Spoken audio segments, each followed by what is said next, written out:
Top. Top clap le début. Salut les amis. Ça va les crapes. Ça va les gars. Et bien voilà. Il fait enfin beau, ou presque, parce que le nuage vient d'arriver là. C'est toute la matinée, donc jusqu'à 9h du matin, 9h15. Il a fait beau, même, je dirais même trop beau. Trop de soleil. Tout ça crabe. Là, je dirais que c'est le meilleur moment. Ça se couvre, donc ça se rafraîchit, on crame moins. Parfait pour la vidéo, je trouve, parce que ça chauffe pas le téléphone qui filme. Et vous avez quand même suffisamment de lumière pour voir le relief. Et première chose que j'ai constatée en arrivant à la plage, que je n'avais pas encore constaté, c'est ça. No swimming. Ben, je ne savais pas. Ça m'étonne pas tant que ça, mais quand même. C'est une plage, en fait, pour les surfeurs, ok. Mais sur la côte atlantique, en France, il y a beaucoup de surfeurs, mais aussi des nageurs, quoi. Voilà, l'eau est super froide. Là, l'eau n'est pas si froide que ça. C'est du courant, tout ça, bon, quand même. Mais bon, visiblement, il y a quand même pied jusqu'à très loin. Vous voyez, là, je regarde, il y a les barres, hein, les vagues. Et il y a pied jusqu'à 100 mètres. Donc, c'est absolument pas l'idéal pour nager, en fait. Tu nages pas dans ce genre de mer. Tu marches en luttant contre les vagues, contre le courant. Et voilà, quoi. Mais nager, bah, tu peux pas. Par contre, tu peux ramer avec ta planche. Donc voilà, donc c'est la natation dans la piscine et peut-être tentative de reprendre le surf si je loue une planche. Bon bah, faut que je vous motive. Dites-moi en commentaire si je devrais reprendre le surf, si c'est bon pour le dos. Je connais la réponse, hein, mais c'est un peu la flemme. Alors, la flemme, c'est pas une flemme sportive, c'est une flemme d'organisation. Je me dis, ouais, mais tout ce temps que je vais passer à m'organiser à faire du surf, bah, tout ce temps que je ne vais pas passer à m'organiser à bosser. Et par ailleurs, faire du sport, bouger, j'en fais déjà pas mal. Avec la piscine, la marche, un petit peu d'exercice dans tous les sens, même en chambre. Donc, en fait, ce qu'il faut que je travaille, c'est surtout la course à pied. C'est tout bête, mais j'ai vraiment la sensation que c'est la course à pied qui me manque le plus. Voilà. Donc, le surf, pas vraiment proche de la course à pied, même si il y a quand même une position sur les deux jambes qui demande de la force, de l'équilibre, de la répétition. Je pense que je travaillerai davantage les jambes en faisant du surf que juste en nageant. Bon, c'était pour vous dire aussi, une petite vidéo que je programme pour un quart d'heure.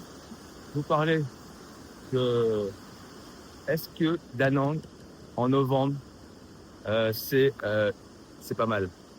Bon, en fait, je pense que je vais surtout passer Halloween à Da Nang. D'accord. Déjà hier, je voyais qu'il y avait des gens qui me disaient. Ça commençait bien hier. Même, je me sentais un peu trop malade et j'avais envie de me coucher tôt, justement, pour me lever tôt et venir à la plage tôt. Chose que je n'ai pas faite. Je me lève à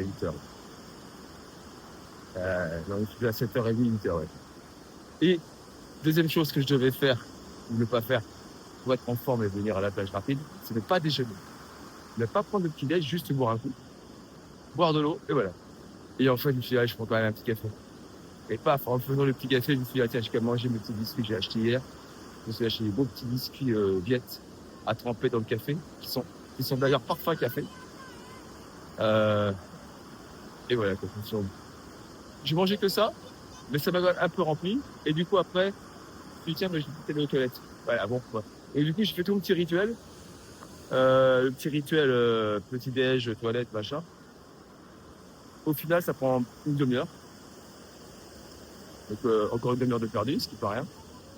Ça n'arrive pas à l'heure que vous voulez. C'était la plage très tôt, à la fraîche. Mais je m'attendais pas à ce qu'il fasse beau, hein. Vraiment.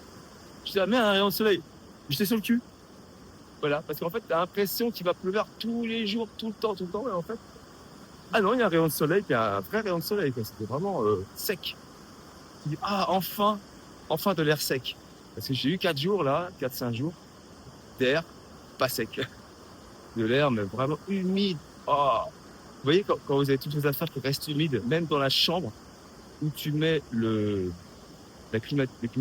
climatiseur en position sèche, ben, j'ai l'impression que la position sèche, c'est plutôt une position humide. Demandez à ChatGPT. Non, c'est position dry. C'est pas marqué dry, hein. Il y a juste le symbole des 2 gouttes. Donc pour moi, 2 gouttes, c'est humide.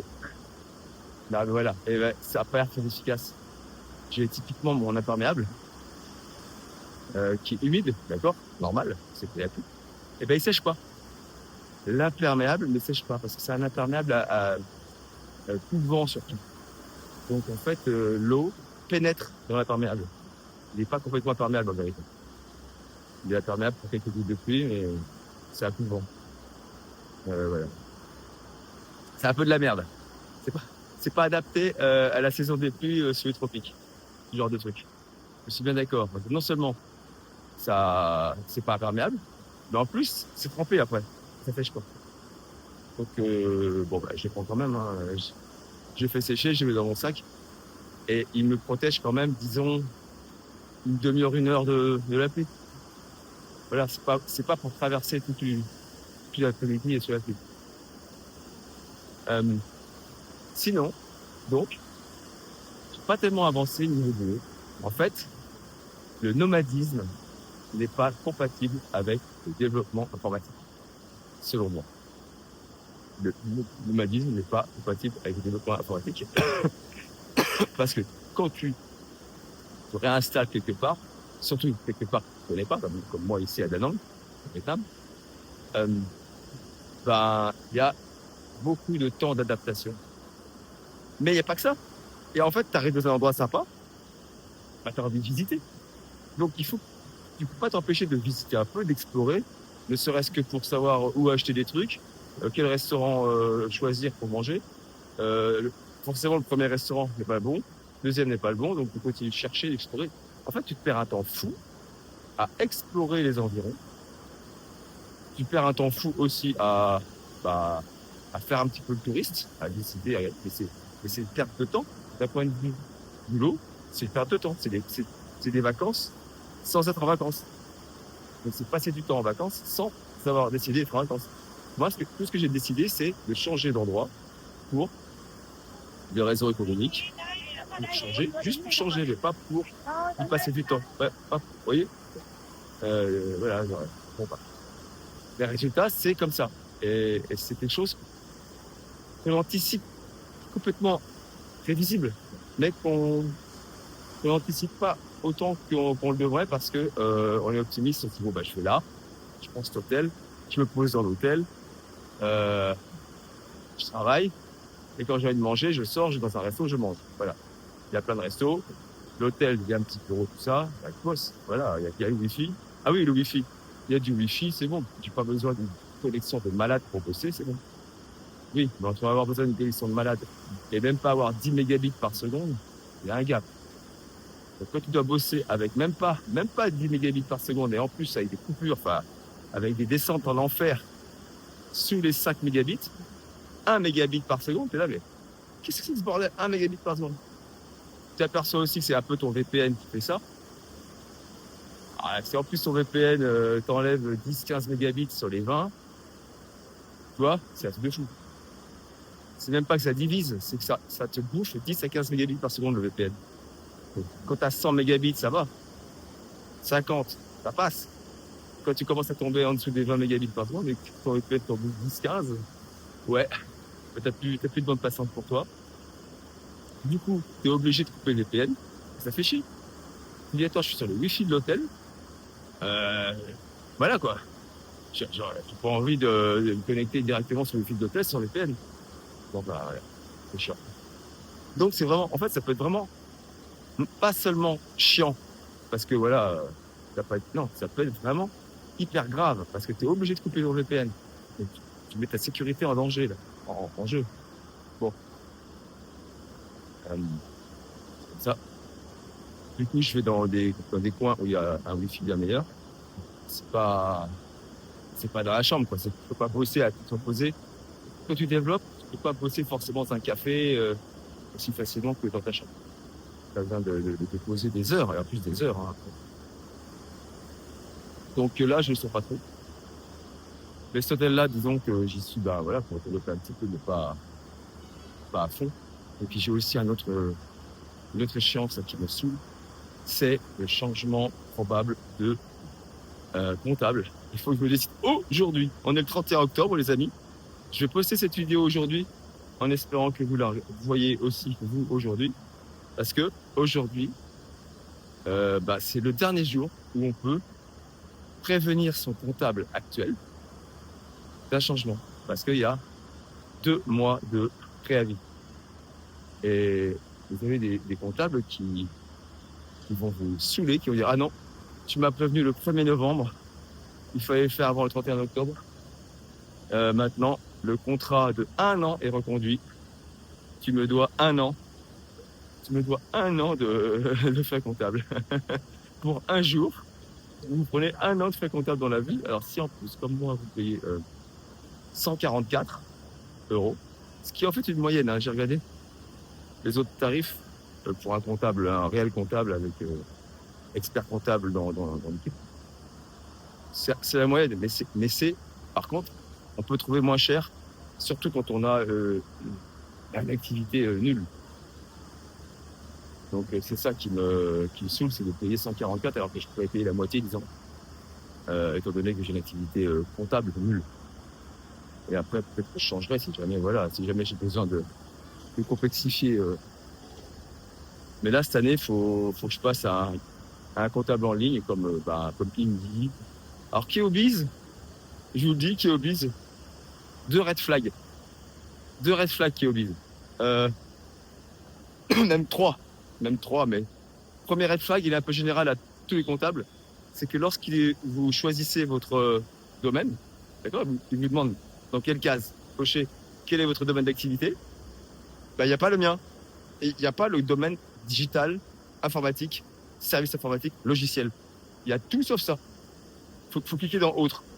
Donc déjà, c'est un red flag. Tu te dis, attends, c'est peut-être pas adapté à mon business si déjà, je suis pas dans les cases. Il faut cliquer dans autre. Premier red flag. Deuxième red flag, c'est quand c'est ça, c'est quand il m'appelle. Ouais, il m'a rappelé, il m'a rappelé au téléphone, très bien, ça c'est pas un problème. Mais par contre, il a répondu par email à ma candidature et il m'a reposé les questions qui correspondaient au questionnaire. Dans quel domaine, quel est votre... Attends. Il repose des questions auxquelles tu as répondu dans le questionnaire. Mais vraiment. Quel est votre numéro de téléphone, je sais pas quoi. Alors que tu remplis ton numéro de téléphone, tu vois, ou machin. Peut-être qu'il a redemandé mon numéro de téléphone parce que je n'avais pas répondu à l'appel, je sais pas. Quel est votre domaine, ou quel est le nom de votre société, je sais pas. C'est n'importe quoi. Donc déjà, deuxième red flag, quand tu sens qu'il ne lit pas les documents ou le questionnaire, tu dis, quand tu as l'impression qu'il y a une répétition dans le truc, bon après, ça peut être le problème quand tu fais plusieurs questionnaires d'affilée, et tu as l'impression d'avoir répondu au questionnaire de celui-là, mais en fait non, c'était l'autre. Bon. Donc deuxième red flag, allez, je mets un petit point d'interrogation. Troisième red flag, moi j'ai répondu donc à son email en lui disant oui, vous pouvez m'appeler, mais je préférerais sur WhatsApp. Parce que mon comptable actuel me contacte sur WhatsApp. Hein. Pourtant pas un comptable high-tech. Le WhatsApp high-tech, ouais. Donc ouais, je m'envoie sur WhatsApp. Et là, il me répond non, on passe pas par WhatsApp. On passe par les appels normaux. Ouais, d'accord. Troisième red flag. Voilà. Ça fait quand même beaucoup. Même s'il y en a un, il y a un point d'interrogation, il y a un red flag, de toute façon, suffit à éliminer un. Et c'est vrai que par contre, le tout premier, la case autre, la case, je crois que c'est tout. Je crois que c'est typique de tous les questionnaires de comptables. Mais c'est une nomenclature comptable. Et la nomenclature comptable n'est pas encore à jour des nouveaux métiers, des métiers de logiciels. C'est fou. Ou alors c'est dans le service, je sais pas. Peut-être que c'est dans le service. Franchement, moi, ça. En fait, l'écriture comptable, moi, c'est un truc qui m'échappe. Tu fais du logiciel, tu sais exactement ce que tu fais, tu connais ton métier, mais en écriture comptable, ça n'a plus rien à voir. On me dit, mais attends, mais t'as vendu quoi là? Je sais même pas si c'est service ou un produit ce que je fais, vous voyez? Donc, c'est pour ça qu'il faut un comptable, mais c'est relou parce que le comptable, il va traduire dans sa langue comptable et vivement que ce soit remis à plat tout ça. Parce que vraiment, limite, il faudrait demander à l'IA de réétudier la comptabilité pour adapter au métier de maintenant, quoi. Parce que quand vous voyez les métiers, les domaines d'activité qui sont bien écrits, eux, agriculteurs, ce qui est normal, hein, tout ça, mais il dit, ouais, il faut peut-être mettre à jour. Bon. Et ben voilà, j'ai atteint les 15 minutes. Ben, je vous laisse. Moi, j'ai marché, j'ai parlé. Je vais aller nager dans ma piscine, puisque je peux pas nager ici. Je vois pas comment je ferai des exercices sinon. Alors, il y a des machines une petite machine à sport, là, sur le trottoir. Mais c'est quand même vraiment très léger. D'ailleurs, je sais pas où elles sont, là. Euh, Je vous embrasse. Si vous avez des questions concernant la langue, concernant ce que fait mon application, concernant la comptabilité à l'étranger pour une société française, puisque ma société est française, c'est grâce à elle que j'ai pu avoir un visa de 5 ans en Thaïlande, dites-moi tout. Parce que voilà quoi. C'est, ça m'intéresse moi de pouvoir vous répondre. Je sais que là je fais des vidéos un petit peu à la ramasse. J'espère qu'il y a des informations. J'espère que le cadre vous plaît. J'espère que le son est bon. S'il n'est pas bon, bah, appelez-moi Nicolas. Si vous voyez de qui je parle, bah, vous rigolerez. Allez, ça va les crabes. Et ciao.